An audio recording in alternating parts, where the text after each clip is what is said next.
Hello and welcome to this video on how to correctly interpret modification indices in structural equation modeling. My name is Geiser, I'm an instructor with QuantFish. In this video I will show you an example of how to obtain and interpret modification indices when fitting a factor model, which is a special case of a structural equation model, and then you can apply the same logic also to more complex structural equation models where you have maybe multiple latent factors and regressions or latent path coefficients between your latent factors. So in this case, I fit a single factor model to data for 4 observed variables, y1, y2, y3, and y4. And when I fit the model, I generated this path diagram in Mplus so that you can see what the model looks like. And so the first thing that we want to do now, that I want to do with you, is take a look at the model fit of this single factor measurement model for those 4 indicators. So let's close this path diagram and let's go to the Mplus output file so that we can check out what fit looks like for this model.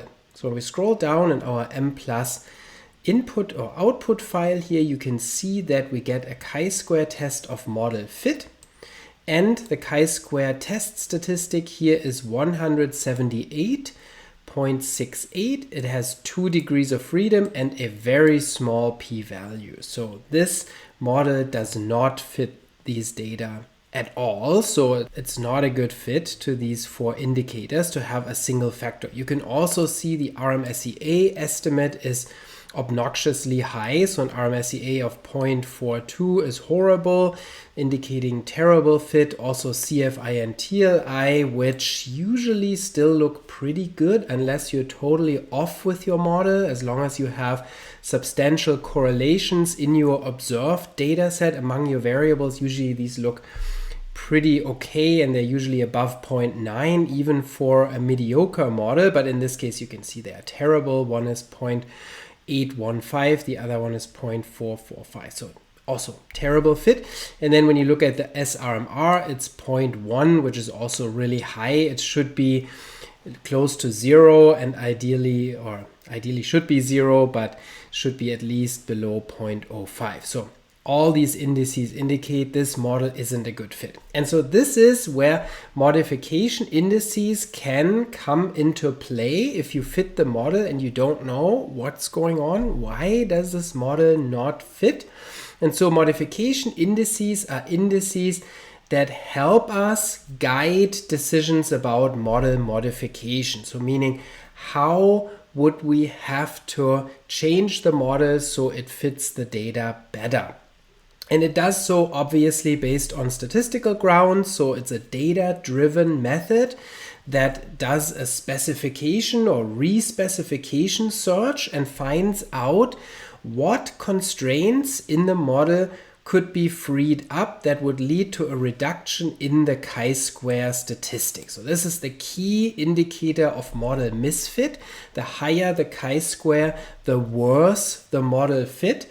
And so now the modification indices look at one parameter at a time. If it gets freed up in this model, so if it gets estimated for a parameter that previously was not estimated, then how would this be estimated to improve, meaning lower the chi-square statistic? And so each of these modification indices then is like a 1 degree of freedom approximate chi-square test for relaxing a constraint or giving up a restriction in the model. Now, what are restrictions in the model? So one restriction in the single factor model is that all error terms, all error variables are uncorrelated, meaning the idea is the single factor completely accounts for all covariances in these data. Now, when we take a look at our observed covariances and correlations, which are given here under sample statistics, we can see that, especially when we look at the correlations, we can see that there's a tendency for higher correlations between y1 and y2 and y3 and y4 as opposed to the other types of correlations. And so this is at odds with the idea of a single factor, because a single factor would be expected to result in about equal correlations among all 4 variables. So all 6 correlations should be about the same size if a single factor had generated these data. So this makes us think that there may be some residual associations here and here after partialing out the factor, because this correlation is almost 0.8 and this correlation is almost 0.7, whereas the other ones are between 0.43 and 0.48. So they are markedly lower. So this is more like a 2-dimensional structure. So, and that's actually how these data were generated for this example. It's actually a 2-factor model where y1 and y2 are measures of 1 factor, y3 and y4 are measures of 1 factor, and the 2 factors are correlated. So that's how I generated the data with a simulation for this example, and therefore the single factor here doesn't fit. Now, the modification indices can help us figure this out. And so let's take a look at the modification indices that I requested here in Mplus. They appear towards the end of the output. And so here model modification indices are printed, and the Mplus default is that you will get only ones that are 10 or greater. Now, what would be a relevant modification index statistically? So in terms of statistical significance, a chi-square value of 3.84 is right at the significance level of 0.05 for a 1 degree of freedom test. Remember, each of these modification indices is like a 1 degree of freedom chi-square test. And so then we could say, well, everything that's above 3.84 is potentially relevant. Now, Mplus thinks, well, maybe you don't want to look at all those because some of those may be small, maybe irrelevant. So by default, it only gives you ones that are greater than 10, but you can override that and you can get all of them, even the ones that are below 3.84. But for our purposes, this is definitely enough, because the way I generated the example here, we have pretty dramatic modification indices that you probably will not see very often in practice unless your model is terribly misspecified. So here you can see we have 2 that are particularly large. They are about the same, 160.9 something, so very, very high, much higher than the significance critical threshold value of 3.84, and so these are definitely statistically significant. The other ones are too, but they are much lower. And so the way we approach this is typically we look at the modification indices that are highest. So we don't make all the modifications or think that all of them are relevant, because oftentimes we make one and the other ones disappear. So really, the way I look at this is I only look at this in terms of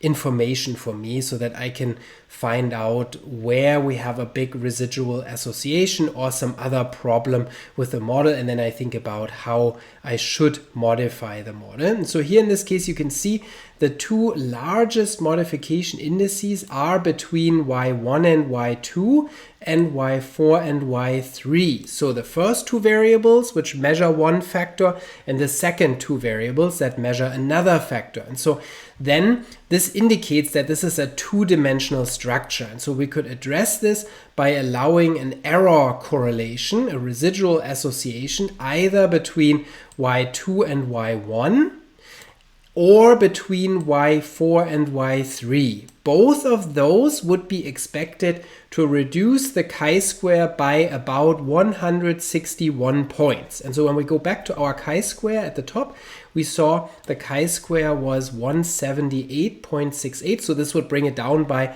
161 points about, and we would lose 1 degree of freedom. So we would still have 1 degree of freedom if we allowed only, let's say, the residual correlation between y1 and y2, and this would be expected to bring the chi-square down dramatically. Now, this is just an estimate. So this does not necessarily happen exactly. So if you do that, then this is not necessarily the case that it reduces exactly by 161, but we can try it out. And so we can go to our Mplus input file and we can insert this residual association y1 with y2 semicolon, and then rerun the model and see how that changes our chi-square for this model.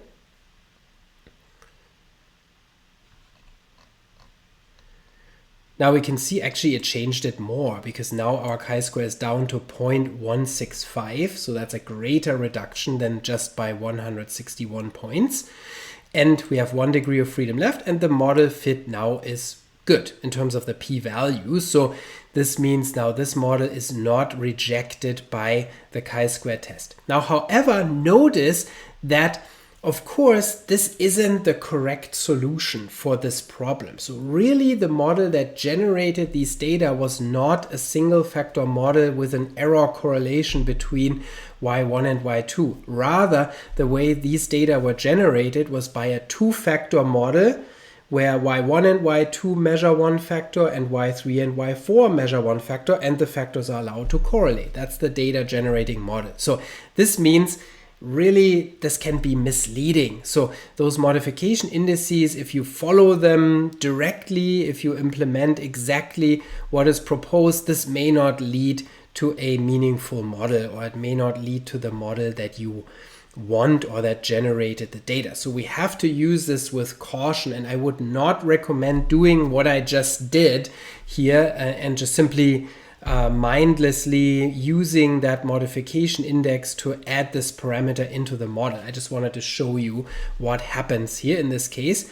And so when we go back now to our modification indices, you can see there's no more modification index above the minimum value. So all the other ones disappeared. So this shows you too that you shouldn't implement multiple modifications at once after looking at the modification indices, because one single modification may be enough. Now, again, in this example, the modification that I derived from the modification indices, because I took them literally, was not the modification that should have been done here. Really, the modification indices should have pointed us to the fact that this is a two-dimensional structure rather than a one-dimensional structure. And so this is really how I think modification indices should be used. You should look at them and look at the one that is the greatest, the largest modification index, and then see, okay, what does this mean for my model? Why is there this big residual association? What does this mean for my factor structure or structural equation model? And so this may or may not directly correspond to the modification that turns this into the correct model. Now, where are modification indices used also? For example, when we test measurement invariance constraints in multi-group analysis, it can help us identify items that have non-invariant loadings or intercepts. So this not only applies to error correlations as in this example, but also sometimes shows you cross-loadings that should be estimated or constraints that should be relaxed when you have equality constraints, for example, in a multi-group model. So those can definitely be helpful. However, they should always be guided by substantive theory as well. So mindlessly following those modification indices and just simply adding those error correlations to your model doesn't make sense. Also notice that once we go on this route of data-driven modifications, the fit test here, the chi-square test of model fit, really is no longer valid. So we can no longer really say, oh, now we have a well-fitting model that is not rejected, because we use the same data to derive the part of the model. So this is now a circular argument, kind of to say, oh, we're using these data to explore the model structure, and then, oh, we found a model structure that fits the data well. So that's really against scientific logic. And so you always need to document when you use modification indices. You always need to let your readers know what part of the model was an a priori model, how the a priori model fit, and then tell them about any data-driven model modifications that were based on modification indices. So in summary, modification indices are like 1 degree of freedom chi-square tests that tell us what restrictions could be relaxed in a model to improve model fit, and those can guide model modifications. They can tell us about why a model doesn't fit. So they are useful, but they should also be used with caution because they are completely data driven, they are statistical, they are not substantive or theoretical, and so therefore modification indices should always be used with caution. I hope you found this video useful. My name is Christian Geiser, and I'll see you in the next video.